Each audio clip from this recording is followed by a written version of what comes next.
Hello, I'm Mantastic and Fantastic, and today I'm going to be talking about the Pad Academy egg machine that has come to North America. So, the Pad Academy is one of the oldest seasonal events in the game, and due to its incredibly old age, 5 magic stone costs, there is an incredibly likelihood that the vast majority of especially bottom rarity cards are going to be lacklustered. This is because they were released many years ago, they have outdated awakenings, terrible weighted stats, don't accomplish very much, and even though Gung-Ho does try and buff them sometimes, it's really a top heavy event, and even then, some of the cards at the 7 and 8 star are pretty lackluster. Like, I would not be thrilled to roll like a Lucifer, Isis, or even the Green Kali. Like, they're just not doing what we expect them to do from a higher rarity card. So this event as a whole is a pretty much a wash in my opinion. I would just roll your free roll, maybe more if you truly love school uniforms and glasses, because this will definitely satisfy that itch. But from a value point of view, you're better off not spending your magic stones here.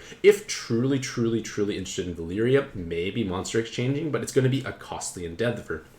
Regardless of all that, I still want to go through each of the cards individually to give you a better understanding of what this event has to offer, but just be forewarned that there is incredibly low value overall, especially when you're going to be rolling these 5 and 6 star cards, and the vast majority of them are basically useless. Regardless of all that, let's start on a very high note, because Valyria is a brand new 7-star seasonal card. And as with any 7-star seasonal card, they're obviously much stronger. They're going to be incredibly expensive to monster exchange for. There's like a 1% chance to roll her. It's not a good odds. But what makes her so powerful is that she's Valyria with more. She provides 5 skill boosts with her base awakenings, full bind immunity, and 777 combo. So she has damage, she has skill boost, she can help your teams transform. For things like farming or ranking dungeons, you don't have to wait, there's no delay, there's no haste. The skill boost benefit is instantaneous. That can be good if you're under a time sensitive issue. And through her super awakening, she can either gain another skill boost, so now she's at 6, but you could also gain a VDP, which means she now can solve your damage needs. She has 777 combo with high attack. She can have the VDP to actually pierce through voids. She has a skill boost. She's doing lots of things very well. The problem is you can't interchange her super awakenings at ease. I think it's just a bad design overall, because sometimes you want the skill boost, sometimes you want the VDP, but you can't switch between the two because there are 5 different ones. It's going to cost you a zillion plus eggs. It's obviously not worth it.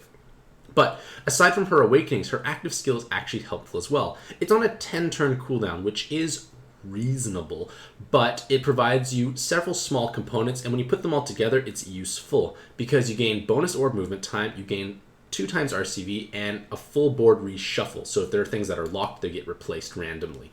So that replacing randomly has a chance of actually skyfalling and matching something, which technically is like an inconsistent haste, but don't bank on it. But being able to overwrite RCV debuffs and movement time debuffs can be meaningful, and it's just nice to actually have on a card that you want to bring as their base active skill, because you could actually utilize it during the dungeon and you don't have to necessarily wait a prolonged period of time. You could even utilize an inherit on her, and then it might charge up in time for when you actually need to have these overriding effects. Just something nice to have alongside a card that's actually valuable. In addition to that, she's actually a reasonably strong leader, which kind of surprises me as well. She gives you bonus health for wood and then bonus attack for light. So this is where it gets a little awkward. You have to be a wood light or light wood to truly take advantage of her full multipliers. But barring that, if you're just light, you receive the full 400 time or full attack multiplier and RCV multiplier, and everyone gets damage reduction anyway, so you're just missing out on a bit of health. So you could definitely mix your team, and especially depending on who you pair with, the health penalty may not be that extreme.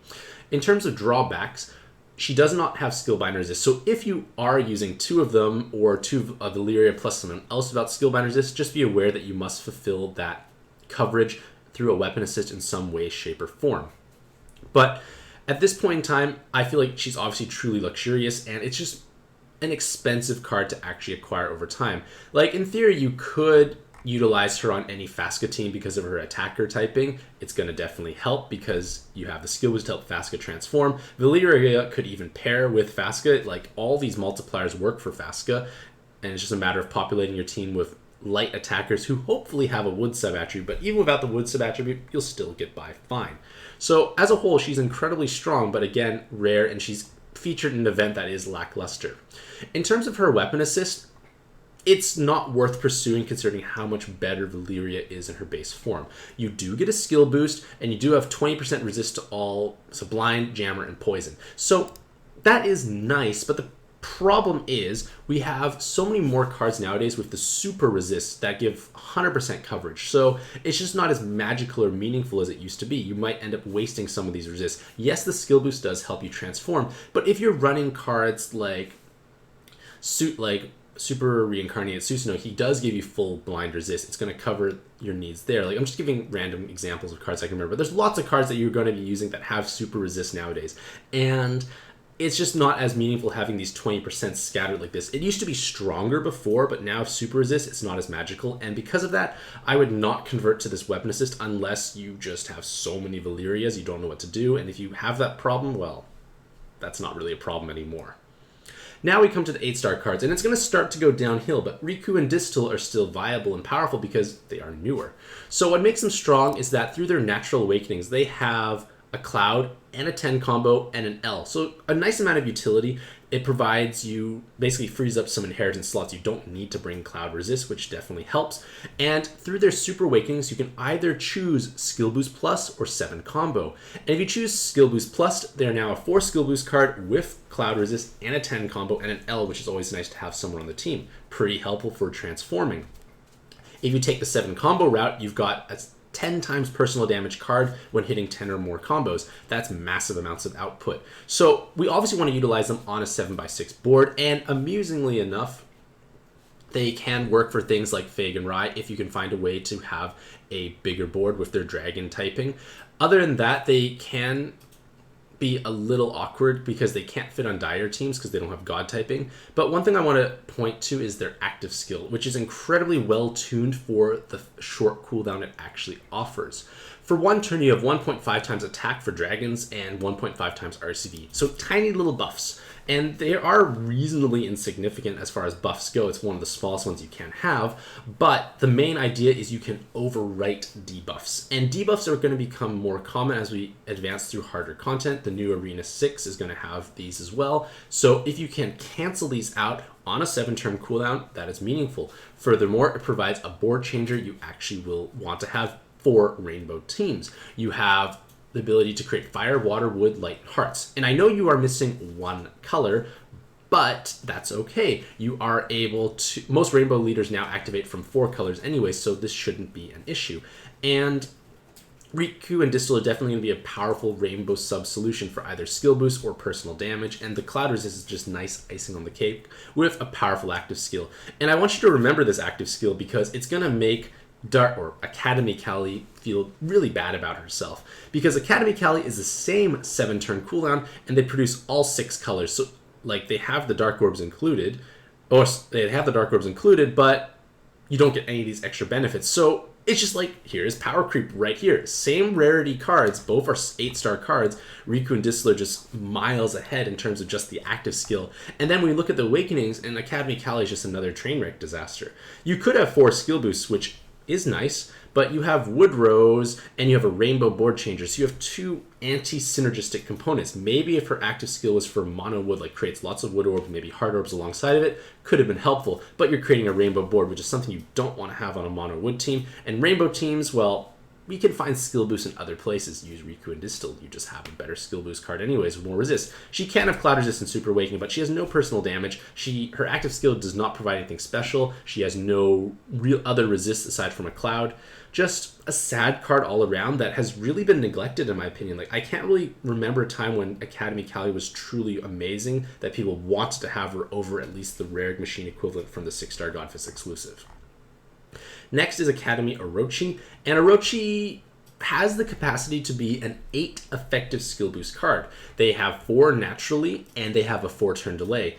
The problem with this is it has a 15-turn cooldown, which means that if you get to 15 skill boosts, you can delay. Now you have basically the chance to charge up for 19 skill boosts worth. But the thing is, most transformational cards, not all of them, but most of them seem to be around the 18-turn threshold. So yes, Orochi could have that many 8 effective skill boosts, but not all of them are going to be utilized to the same extent. So it is Possibly he might be stronger in the future when we have transforming teams that need more skill boosts, like Fagan Rai can utilize this, and it won't actually have these higher effective skill boosts go to waste. But other than that, it's going to not be as efficient of a solution overall, just because it has such a long base cooldown. If this cooldown was shorter, it would be a much stronger card. Let's say if it's 13 turns, then basically every transforming card can definitely benefit from this and would definitely alleviate skill build or team building constraints. It does have 2 skill bind resist, so if you are running something without skill bind resist twice, he can cover for you there. But other than that, he just offers a large amount of health. Yes, you have TPAs, but you have pitiful damage, so he doesn't have damage output really. Those TPAs are really just wasteful, in my opinion. And it's really just a big health stick and a skill boost stick that doesn't get fully utilized at this point in time. Next is Academy Rika, and she can be a reasonable utility card. You could have up to 3 skill boosts, you have a tiny bit of personal damage, you have bonus movement time, your orb chain, your active skill creates a board of fire, water, wood, light, dark, and heal orbs, so all 6 elements, plus color, absorb, void. Color Absorb Void, for the most part, is pretty situational and niche. We don't utilize it that often. It's usually not that dangerous of a mechanic, but I guess it's included. And if we look at Dark Kali as the baseline template for a Rainbow Board Changer, you're paying 4 more turns for this effect. You might get value out of it, you might not. I feel like she's just kind of a mediocre, generic sub. I don't think she's outstanding, but she's not terrible by any means. Now we come to Academy Yogg.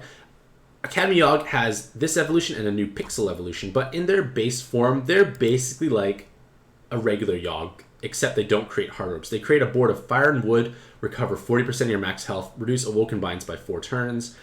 I guess it's nice for VDPing purposes, but you can't follow-up attack or super follow-up attack, which is definitely a bit of a drawback.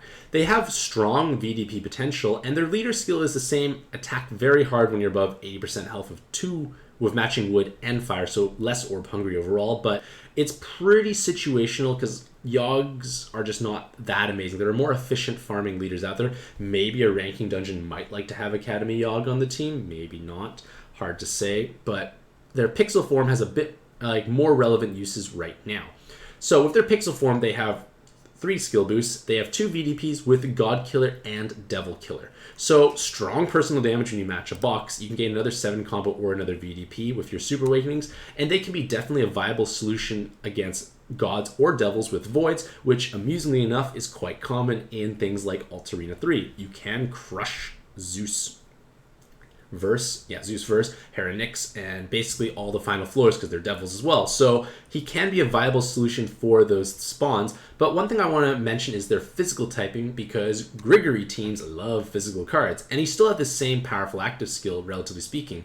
You create a board of fire and wood orbs, and then +2 combos for 1 turn with the board unlock. So it's basically like a kill board. You're going to guarantee you're going to kill the spawn. You could use Grigory's TPAs, you could use Pixel Yogg's VDPs, but the point is you have options. And even though Grigory teams can void damage void, it's not always available. You don't always want to pop Grigory every single time you encounter a void spawn, and being able to naturally kill it with just a VDP can be meaningful. It might save active skills, or it might be utilizing something like Ruel, who creates 4 wood orbs at random, if I'm not mistaken, from their active. You might be able to get enough wood orbs, make the VDP, go on your way, save Grigory's active. I know I've played Grigory a bit, and I know that like things against Star Justice early on, you won't have Grigory up in time, and being able to VDP them down just feels safer than thinking, oh, am I going to push it down to execute zone, yes or no? So Pixel Yogg definitely is a powerful sub-solution that provides VDP and skill boost, but high damage output when you get that 3x3 box. Another thing to remember is you can make very few combos and still kill things with Grigory, because double Grigory is 400 times damage. That's going to be huge on Yogg because it doesn't have a combo count requirement, so you could make basically 2 combos and deal large amounts of personal damage. Now we come to these 7-star cards, and they're going to start going downhill much faster at this point in time. But Academy Apollo is new, has an orb skin, so they're usually a little stronger overall. For the most part, they are a relatively generic light damaging sub if you're using as a sub. They have potentially double 7 combo with double VDP. It's nothing special. Their active skill bypasses attribute absorb, which seems to be a pretty common trend in this event, but then changes the whole board to water, wood, and light. I don't like tricolor board changes that don't include hearts. Yes, I'm aware that there are many auto follow attack leaders, including Apollo, but if you could kill and heal, it's better than killing and not healing. It's just a small little thing that I feel could have been better because the active skill already is a little underwhelming. So what makes Academy Apollo useful is their leader skill, which is incredibly easy to activate for auto follow attack damage. You need to be light attribute for damage, wood attribute for health, so kind of a similar idea to Valyria, but when you match wood and light combos, 500,000 auto follow attack damage. That's pretty easy. It's kind of like Grigory with much smaller multipliers, basically. You have 2 times health, 16 times attack, and no bonus recovery. So not the most spectacular multipliers, but you have easy follow-up attack damage requirements, and you can not have to transform, which might be a beneficial thing. So you can pair with Academy of Valyria because they have the same like color restriction, so to speak, and you'll have a way to correct your RCV, but you do lack 7x6 board. But at the same time, at least you're not a blob team. Light and wood is pretty easy to manage from a 6x5 board. Like one combo of each shouldn't be too hard.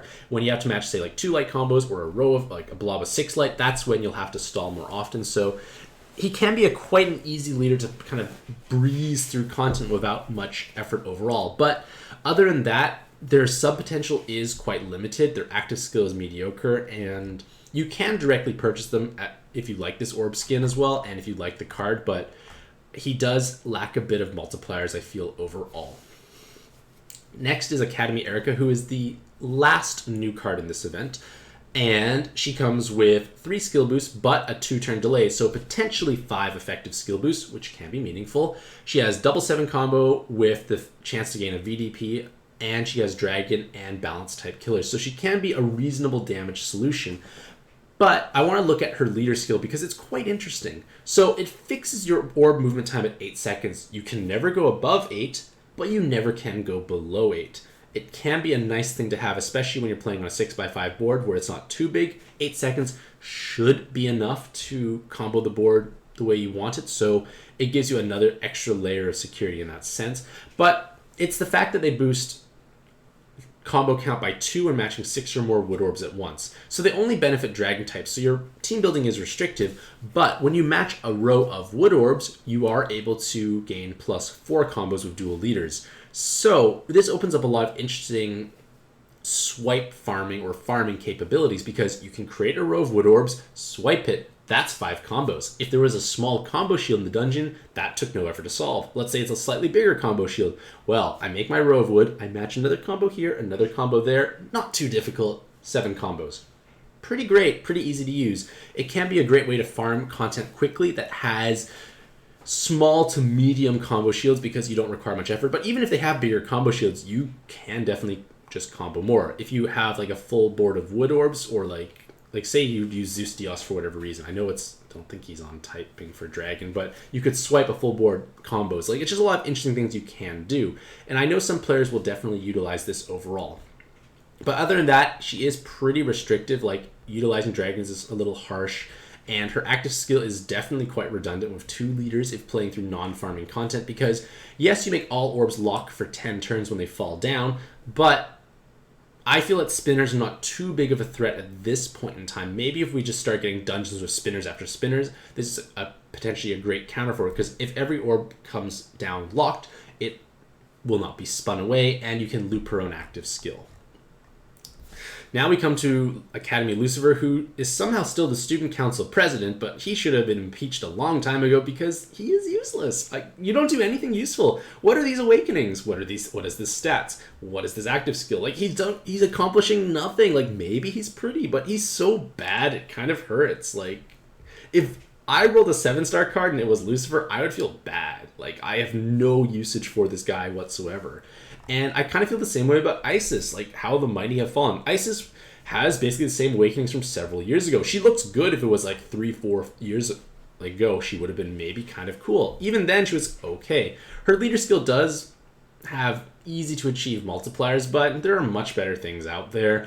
And you're restricted to healer and attacker type. So if you're a brand new player, you may not even be able to field that good of a team. Her awakenings are all over the place. They don't actually accomplish anything. Low weighted stats. Just another disappointing card overall.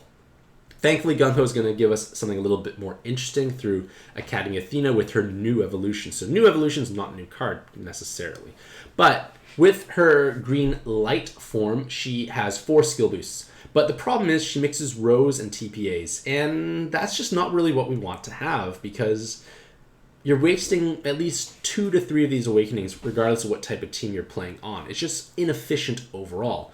Their active skill provides a full enhance for wood and light orbs along with 4 turns of Awoken Bind clearing. A reasonably useful utility active. It's on a 4-turn cooldown. Not bad. You can definitely inherit something over top of her to bolster her usage overall, but I feel like she's still kind of average overall. In her other form, she doesn't transform, but she now becomes a much stronger offensive card. You do lose 3 skill boosts, but you have double 7 combo, 4 TPA with a pretty large attack stat. She can definitely be a sizable damage dealing card if you can incorporate TPAs. Unfortunately, she lacks that physical typing, so Grigory can't utilize her, which would have probably been an amazing home for her, but maybe if you can find ways to incorporate TPAs, you hit those 7 combos, you can deal large amounts of meaningful damage. She does have a VDP, so she can pierce through voids, but the problem is, if you want to match a VDP and a TPA, that's 13 orbs. Can be difficult to achieve on a smaller board, not necessarily that consistent. And if you don't match TPAs, she doesn't have her large amounts of personal damage, which, in my opinion, just feels a little lacking. In terms of their active skill, it's the exact same utility-based one, so you can definitely inherit something over top. Next is Academy Hestia, who is pretty much just a generic enhanced heal orb healing solution card. She provides reasonably strong RCV. She has 3 enhanced heal orbs. She can give tape resist. That's all you're really going to do. You can just heal your team more effectively when you match 4 more connected hard orbs.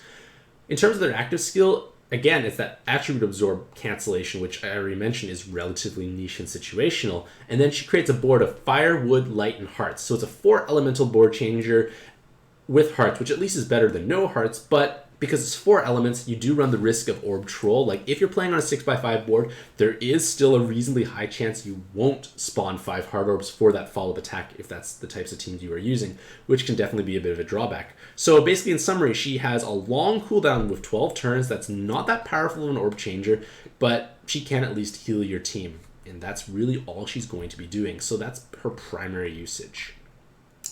Next is Academy Amaterasu, and they have 10 combo with the potential for 7 combo Super Awakening, so they can deal meaningful damage if there are no voids present, or you can gain tape resist if you don't need additional damage output. But what I like about her is her active skill. She provides a board of wood, light, and hard orbs, so yay, tricolor, much more likely to have the orbs you want, and then fully removes all bind and awoken binds on a 14-turn cooldown. So yes, this is a longer cooldown, but the thing is, you oftentimes will want to have a bind and awoken bind clearing option on your team, but sometimes you may not actually need it. Maybe you avoided the spawns that actually could have bound or awoken skill bound you, or maybe you didn't push them into their health thresholds. You one-shot them before they could actually take a turn.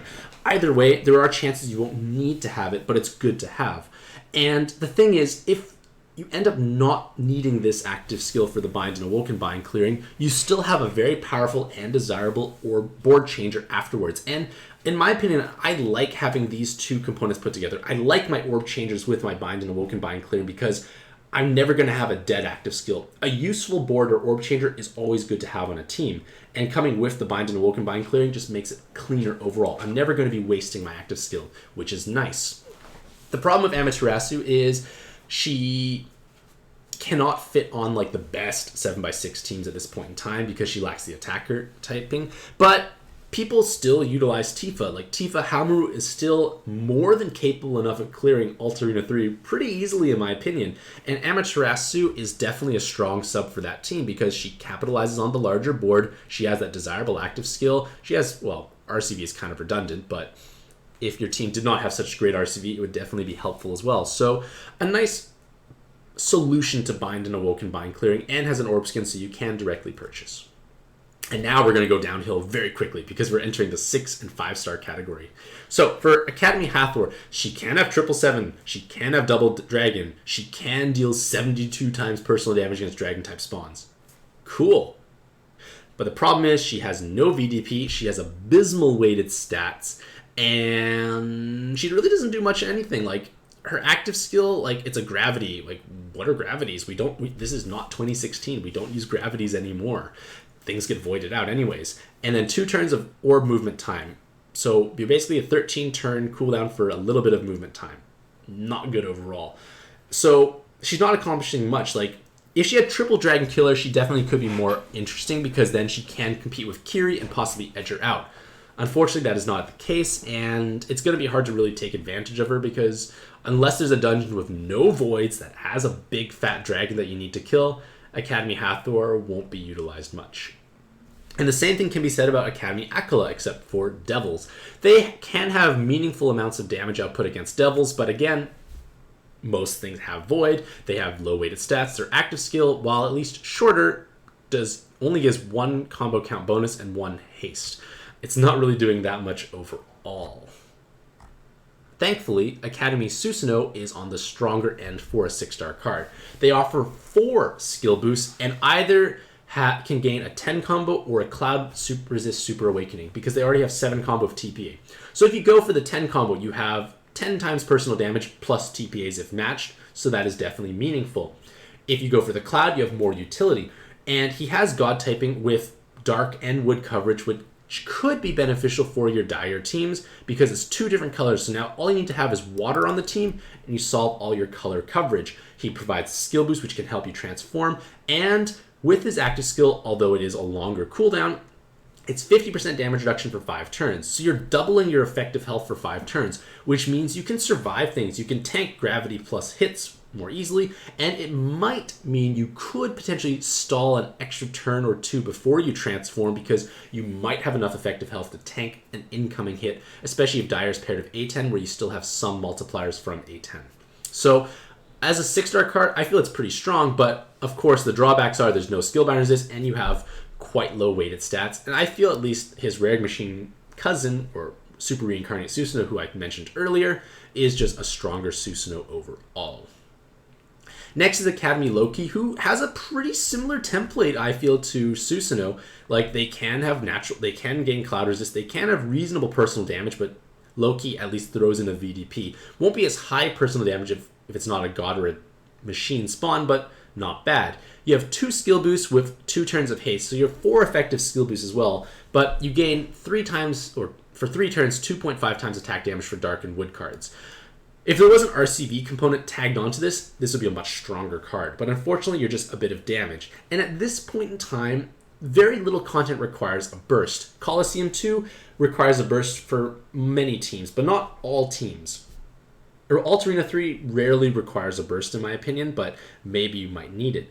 But again, Loki can help you transform, and with his devil typing, you can utilize him on your Yugi teams. He can provide some meaningful damage output with combos, which is something that might be lacking, because some Yugi teams, even paired with Nell, they don't build, well, Loki won't be balanced typing, so that'll be a problem. So double Yugi teams, they sometimes have no cards with high personal damage. You have lots of row damage, but you don't have any like 777 combo cards. At least with Loki here, you have 4 times personal damage, more if the killers line up and VDP is matched, but at least they can deal more damage when you're matching rows if you don't always have a VDP available. Can be something useful, but I think it's still just an average sub overall. And now we come to some truly disastrous cards. First is Academy Thurgia. They have 5 Fire Orb enhances, but comically low weighted stats. They don't do much of anything. There's 1 skill boost. Their active skill is low impact. Like, they're just not doing anything. Like, this card, even many years ago, was okay. And this is many years ago. They've had basically no love since then. It's just not working out. Same with Academy Sasuke. They have 2 Dragon Killers, 2 skill boosts, but Kiri is 3 Dragon Killers, which is much better, and also water. Like, Kiri is just a better option. Like, maybe you have 2 skill boosts and a reasonably fast charging active. So maybe some ranking dungeon teams might utilize it, but I feel like it's a stretch because the personal damage would be too low with only 2 Dragon Killers, and the inability to actually use Dragon Killer latents. Academy Ishtar has Toast. and at least has 100% defense break, which can be helpful for things like training arena. She does have potentially 8 times personal damage when below 50% health, so some damage output. So if you are using a team with low health, maybe it can help for training arena purposes, but I still feel like it's a stretch. At least it's a bit more usage compared to the other 5 stars, but even then, not so great. And now we come to Academy Luumio, who is last and pretty much least as well. You get a tape resist. That's it. Like, you have a board changer of fire, water, wood, and dark orbs with 100,000 true damage. Like, this is doing nothing. You're not accomplishing much. Like, no. It's another sad card. So, in summary, 3 out of the 4 5 stars are absolutely horrible, and the 4th one is bad. That's a pretty good indication that you should not roll. Looking at the 6-star cards, average, maybe a bit above average, bad. That's not 6-star. Like, most of the cards in the 6 and 5-star rarity are bad to terrible. It's not a good gamble. So, do I plan to roll? Well, the answer is a big no, of course. But we can still dream and think of what could happen if we could magically roll what we always want to have. For my dream 9-star card, there's only one. It's going to be Valyria. If I had to get one card from this event, it's going to be Valyria. Pretty much the default winner. She's just great overall. She's a great card in a terrible event. For 8-star card, I would like to have Riku Dis because I know it doesn't work for Dire Team. He doesn't have God typing, so it may not work as well, but it provides an active skill for Rainbow, so I might be able to utilize things. I need to change the wording there a bit, but it's definitely, in my opinion, the strongest 8-star card. It's newer, so it's just a little bit ahead compared to its current options. For 7-star, I would take Apollo because, well, for Orb Skin cards, they're much rarer to roll. It can be a nice auto-follow attack leader to have. Could be something interesting to play around with. I'm not super impressed with the other ones. Maybe Amaterasu, but I'm not sure how to actually use her either. It's kind of a toss between the two. For the 6-star categories, I feel like it's a bit of a wash as well. Like, Susanoo is replaced by his Rare Machine cousin. Like, I don't feel like the extra color coverage will justify utilizing Susanoo over his Super Reincarnated Susanoo. So that's kind of a bit of awkward space there. Maybe I'll gain a bit more value out of Loki. Maybe not. It's kind of like I tossed a coin. I don't really care too much who I get between the two. I don't think either of them are that magical. And then for 5 stars, Ishtar is at least the cutest of the 4, and she's at least slightly better overall. So, in conclusion, the Pad Academy Rare Machine is not a good place to spend your magic stones. You will be getting mostly 5 and 6-star cards, which are embarrassingly bad overall. Like, it's not worth it, even for just 5 magic stones. Maybe if you like to collect things for their appearances, like you love you have a certain thing for like school uniforms and glasses. This is definitely where you can satisfy those cravings. But from a value point of view, it is not a good event to roll in. But regardless of all that, let me know what you think about this event in the comments below. Do you plan on rolling? Do you plan on monster exchanging? Or do you plan on only just doing your free roll and calling it a day? Hopefully you all have a fantastic day. I wish you all best of luck in your own pad adventures, and happy puzzling.